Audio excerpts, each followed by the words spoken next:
પર શરાબ અને હુક્કાની પાર્ટી દારૂ મહેફિલ સ્થળેથી સંદેશ ન્યૂઝે ગ્રાઉન્ડ ઝીરો રિપોર્ટ બતાવ્યો છે। સંદેશ ન્યૂઝના કેમેરામાં બિયરની ખાલી બોટલો કેદ થઈ છે।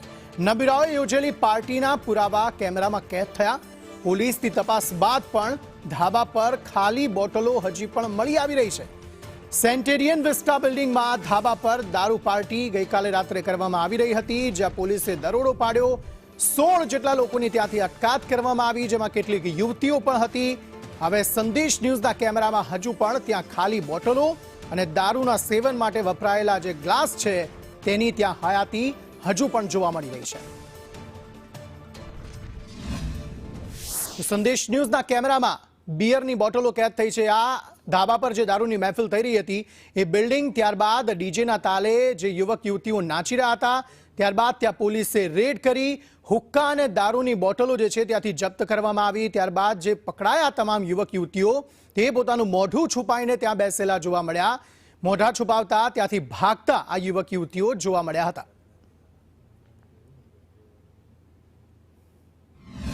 ગુજરાતમાં ભલે દારૂબંધી હોય, પરંતુ તહેવારોની ઉજવણી દારૂ વગર અધૂરી હોય તે વાત કહેવી ખોટી નથી। ગઈકાલે ઉત્તરાયણના પર્વની ઉજવણી એક તરફ ચાલી રહી હતી। સમગ્ર ગુજરાત ઉત્તરાયણના જે છે તે રંગોની મજા માણી રહ્યું હતું, પરંતુ અમદાવાદના યુનિવર્સિટી વિસ્તારમાં આવેલા સેન્ટેરિયન વિસ્ટા ફ્લેટના ધાબા ઉપર પાર્ટીને કંઈક જ રંગ આપવામાં આવ્યો, અને આ રંગ હતો દારૂની સાથેનો। એટલે કે જે ખાલી બોટલ આપ જોઈ રહ્યા છો, ખોખું જોઈ રહ્યા છો, તેવી અંદાજિત સંખ્યાબદ્ધ દારૂની બોટલો છે તે અહીંયા પોલીસને મળી આવી છે। જ્યારે પોલીસે અહીંયા રેડ કરી ત્યારે સીલબંધ 11 બોટલો પોલીસે જે તે કબજે કરી છે, અને સાથે જ જે ખાલી બોટલો છે તે પણ અહીંયા પોલીસને મળી આવી હતી। એટલે કે અહીંયા મોટા પાયે દારૂની પાર્ટી ચાલતી હોવાની પોલીસને જે માહિતી મળી હતી તેના આધારે પોલીસે રેડ કરતા અહીંયા દારૂની પાર્ટી છે તે મળી આવી હતી।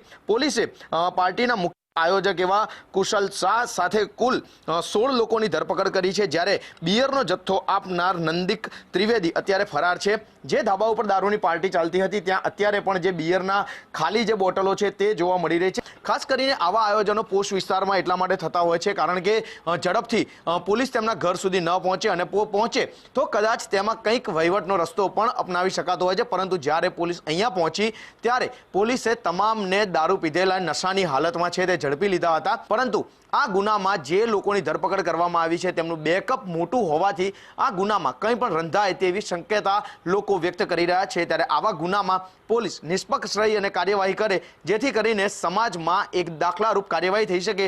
કેમેરામેન મેહુલ પટેલ સાથે જિગ્નેશ પટેલ।